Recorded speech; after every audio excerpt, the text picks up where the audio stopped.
Sebelumnya, perkenalkan anggota kelompok kami terdiri dari Agus Susanto, Anissa Cikal Sabda, Bina Aziza, Endang Fitria, Intan Permatasari, Muhammad Bagus, Putri Intan, Rizal Pratama, dan saya Filiani Trisukmawati.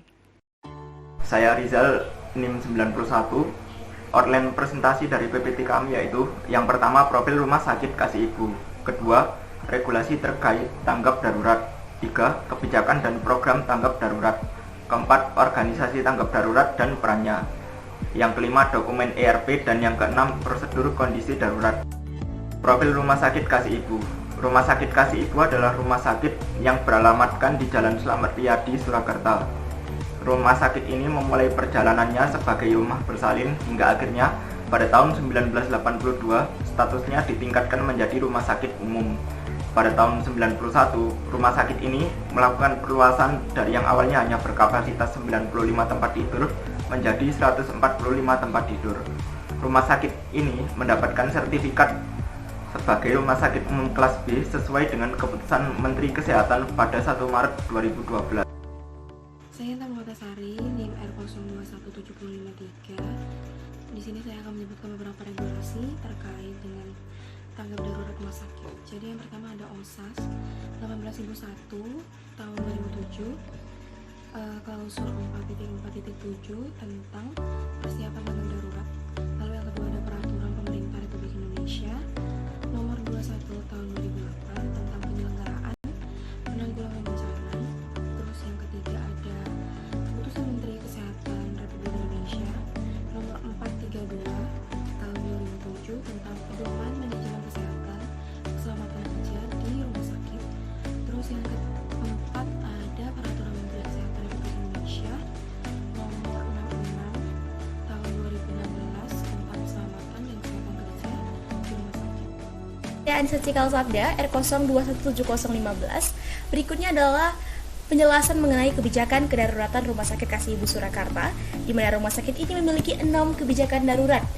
Yang pertama, kita bisa lihat dari PowerPoint yang ada, Rumah Sakit Kasih Ibu Surakarta menetapkan, mengimplementasikan, memelihara rencana prosedur untuk mengidentifikasi potensi yang ada, potensi bahaya, potensi kedaruratan yang mungkin terjadi, sehingga bisa meminimalisir dampak terhadap lingkungan maupun untuk suatu hal yang merugikan, penyakit yang memungkinkan untuk menular, dan cedera yang dapat terjadi. Kemudian untuk poin yang kedua, Rumah Sakit Kasih Ibu Surakarta ini juga memiliki perencanaan terhadap pemulihan pasca keadaan darurat untuk mengembalikan pekerja ke dalam kondisi normal dan membantu pekerja untuk pulih dari kondisi traumatik yang terjadi akibat dari keadaan darurat yang terjadi. Kemudian poin yang ketiga, Rumah Sakit Kasih Ibu Surakarta ini juga melakukan perencanaan tanggap darurat bersama pihak-pihak yang berkepentingan. Poin yang keempat, Rumah Sakit Kasih Ibu Surakarta juga melakukan pelatihan terhadap prosedur-prosedur yang ada untuk pihak-pihak yang berkesinambungan dalam sistem tanggap darurat yang ada di Rumah Sakit Kasih Ibu Surakarta. Poin yang kelima, Rumah Sakit Kasih Ibu Surakarta ini juga mengevaluasi prosedur yang sudah dilakukan, dan apabila terdapat prosedur yang memungkinkan untuk direvisi, maka prosedur tersebut harus direvisi sesuai dengan keadaan dan kondisi yang terjadi. Kemudian untuk poin yang terakhir, Rumah Sakit Kasih Ibu Surakarta ini juga menentukan pelatihan yang dibutuhkan bagi personil tanggap darurat dan memastikan bahwa pelatihan ini dapat diterima. Kebijakan kedaruratan Rumah Sakit Kasih Ibu Surakarta ini bertujuan untuk mengidentifikasi potensi darurat dan kontrol fasilitas darurat untuk mencegah dan mengurangi kemungkinan penyakit. Ruang lingkupnya adalah prosedur yang meliputi kesiapan dan kesiapsiagaan terhadap keadaan darurat di Rumah Sakit Kasih Ibu Surakarta. Rumah Sakit Kasih Ibu Surakarta membentuk sebuah kesiapsiagaan sistem darurat dengan mengadakan tim tanggap darurat di area kerja, fasilitas darurat, dan prosedur keadaan darurat. Ini adalah program perusahaan untuk kedaruratan. Ini ada 2, ada pelatihan pemadam kebakaran, adakan setiap bersifat monthly dan yearly, artinya bulanan dan tahunan, dengan tujuan untuk mengetahui sejauh mana keefektifan prosedur yang sudah dibuat dan melihat perkembangan sejauh mana sudah siapnya personel dalam menghadapi keadaan darurat yang mungkin saja terjadi.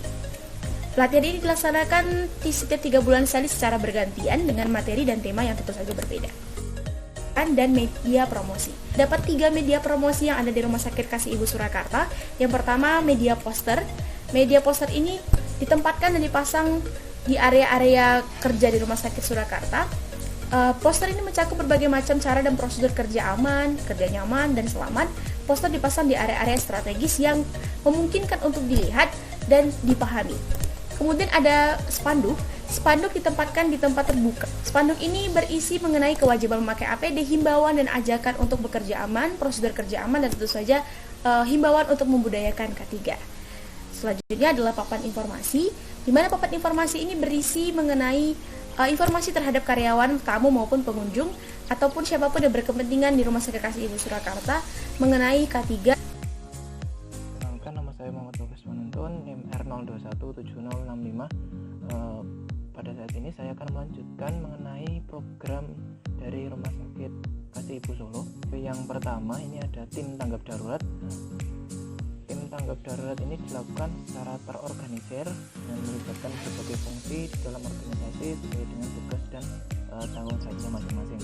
Kemudian penanganan bencana tidak hanya akan berhasil dengan baik jika didukung oleh pengorganisasian baik pada level teknis maupun level strategis. Ini fungsinya dibentuk dari tim tanggap darurat itu sendiri. Yang berikutnya adalah di setiap level organisasi harus dibentuk organisasi tanggap darurat yang bentuk, struktur, dan tanggung jawab disesuaikan dengan kebutuhan atau potensi risiko bencana yang akan dihadapi. Yang selanjutnya adalah unsur dari organisasi tanggap darurat. Ini ada 3. Yang pertama adalah unsur komando. Ini tanggung jawabnya untuk mengkoordinir seluruh fungsi manajemen bencana yang telah diterapkan. Yang berikutnya adalah tim inti. Ini terdiri dari unsur penanggulangan, penyelamatan, evakuasi. Selain itu juga ada penyelamatan material dan juga unsur medis. Dari selanjutnya adalah ada tim penunjang, ini berupa logistik, transportasi, kemudian ada keamanan, kemudian komunikasi, humas, dan unsur teknis. Kemudian ada inspeksi. Inspeksi merupakan suatu upaya pemeriksaan rutin untuk memeriksa kesiapan penanganan keadaan darurat dalam organisasi baik secara teknis maupun non teknis. Nah, selanjutnya ini adalah tujuan. Tujuannya adalah identifikasi masalah potensial yang tidak terantisipasi selama proses desain ataupun selama analisa tugas atau pekerjaan. Nah, jadi ini kaitannya dengan potensi-potensi, karena pada saat proses desain tidak semua potensial bahaya, potensi bencana itu tercover dengan baik di dalamnya. Tentu saja ini perlu analisa lebih lanjut. Yang kemudian adalah identifikasi kaitannya dengan ketidakfungsian mesin-mesin dan peralatan kerja. Nah, ini penting. Ketika peralatan itu sudah ada, kemudian tim sudah ada, tetapi peralatan tersebut tidak dicek dengan baik, maka ketika kondisi gawat darurat terjadi dalam kondisi yang sebenarnya, maka peralatan tersebut dapat dipastikan tidak berfungsi dengan baik. Kemudian yang selanjutnya adalah identifikasi kondisi lingkungan kerja dan tindakan tidak aman atau tidak sesuai dengan prosedur kerja. Ini kaitannya dengan kondisi bekerja dari tim tanggap darurat itu. Ini juga perlu dilihat apakah mereka bekerja dengan aman, kemudian sesuai dengan prosedur atau tidak. Yang menjadi objek inspeksi, nah ini kalau di Rumah Sakit Kasih Ibu Solo adalah APAR, kemudian hidran, kemudian ada detektor kebakaran, sprinkle, dan fire alarm. Nah, tentu saja dalam melakukan inspeksi ini juga didasarkan pada beberapa aturan teknis kaitannya ini dengan sistem penanggulangan kebakaran. Berikutnya adalah audit. Audit merupakan sebuah upaya untuk evaluasi penerapan sistem tanggap darurat dalam suatu organisasi, apakah sudah sesuai atau telah memenuhi persyaratan atau telah ukur yang digunakan. Pada tahapan manajemen biasanya kita kenal dengan istilah namanya PDCA, Plan, Do, Check, Act. Nah, audit ini pada tahapan Act, ini digunakan untuk menilai serangkaian sistem apakah sistem tersebut benar-benar sudah efektif atau masih memiliki celah dan dapat dilakukan perbaikan. Nama saya Agus Susanto, NIM R02170003. Saya di sini akan mempresentasikan susunan organisasi ketanggap daruratan dari Rumah Sakit Kasih Ibu Surakarta. Perlu diketahui bahwasanya tanggung jawab dari tanggap darurat Rumah Sakit Kasih Ibu Surakarta ini masih di bawah tanggung jawab dari K3 rumah sakit. K3 rumah sakit tersebut susunan organisasinya seperti berikut, dan pelaksanaan tugas K3 sudah ditetapkan dengan SK Direktur nomor 06.2-KI.01-SK-7-07.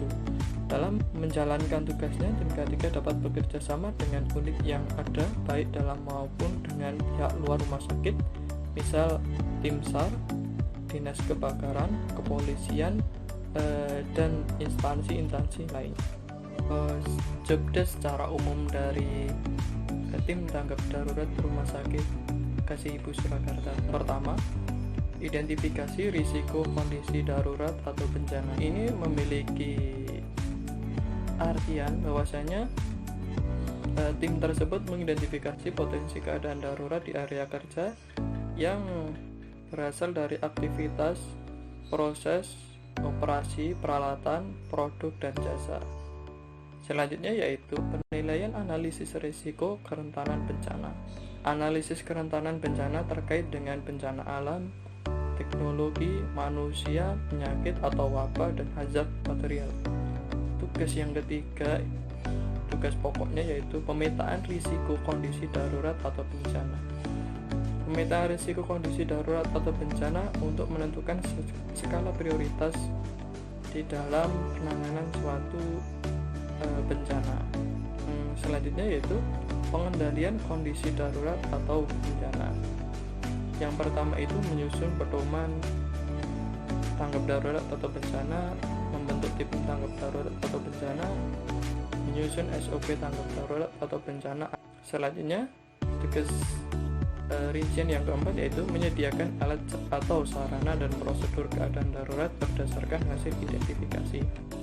Yang kelima, menilai kesesuaian penempatan dan kemudahan untuk mendapatkan alat keadaan darurat oleh petugas kompeten dan berwenang. Keenam, memasang rambu-rambu mengenai keselamatan dan tanda pintu darurat sesuai standar dan pedoman teknik. Tugas pokok yang selanjutnya yaitu simulasi kondisi darurat atau bencana. Analisis risiko kerentanan bencana dilakukan terhadap keadaan antara lain darurat air, darurat listrik, penculikan bayi, ancaman bom, tumpahan B3, kebocoran radiasi, dan lain sebagainya. Saya Filiani Trijumawati, NIM R02171003.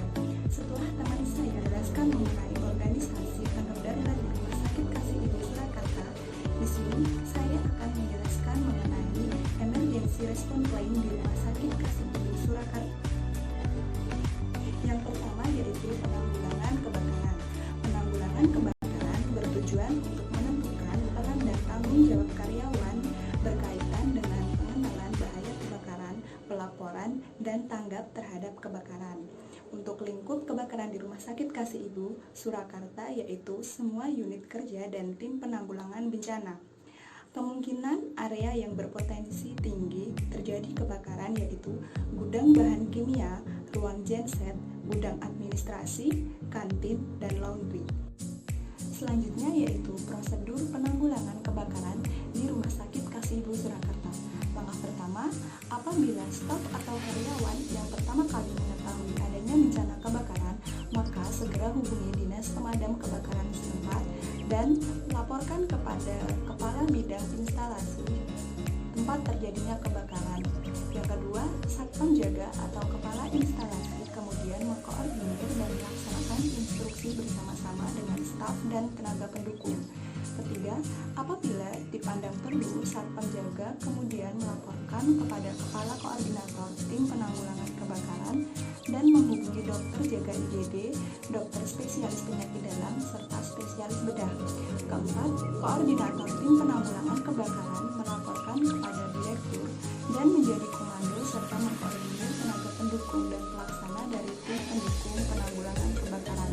Kelima, dokter jaga IGD bersama petugas IGD sebagai pos depan melakukan seleksi prioritas pasien korban bencana dan memberikan labelisasi seperti label merah, kuning, putih, atau biru, serta melakukan pertolongan awal pada pasien. Keenam, tim penanggulangan kebakaran berkoordinir dengan tim lain untuk menyiapkan bangsal bagi korban.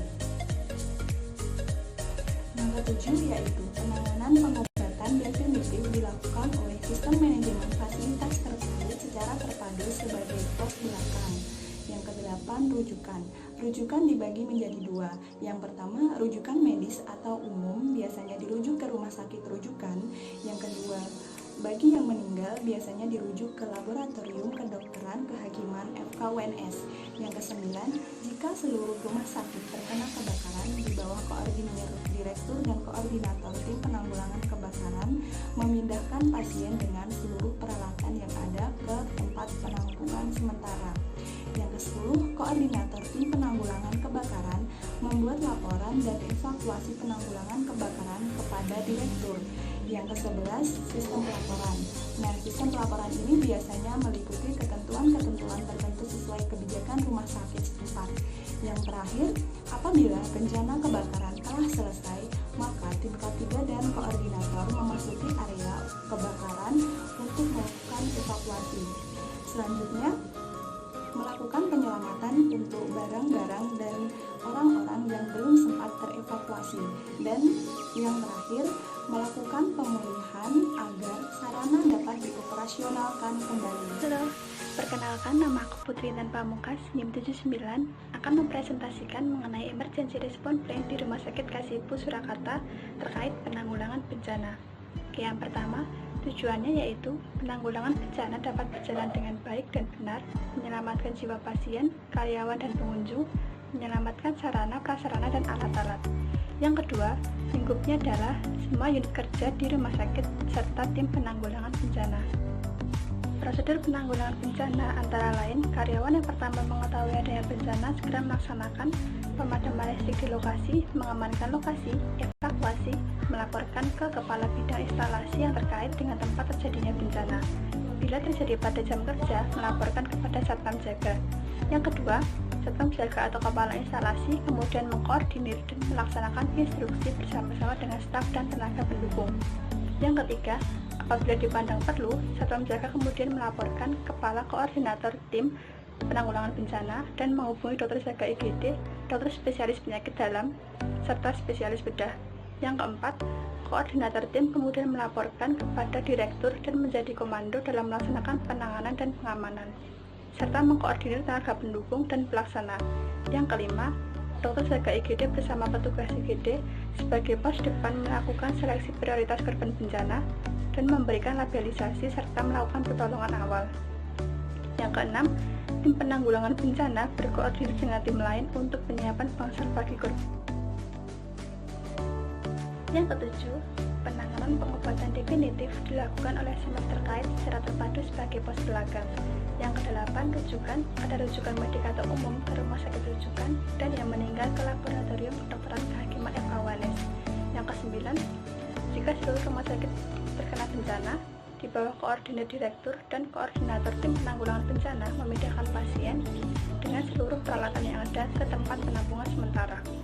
Yang ke-10, koordinator tim penanggulangan bencana membuat laporan dan evakuasi penanggulangan bencana kepada direktur.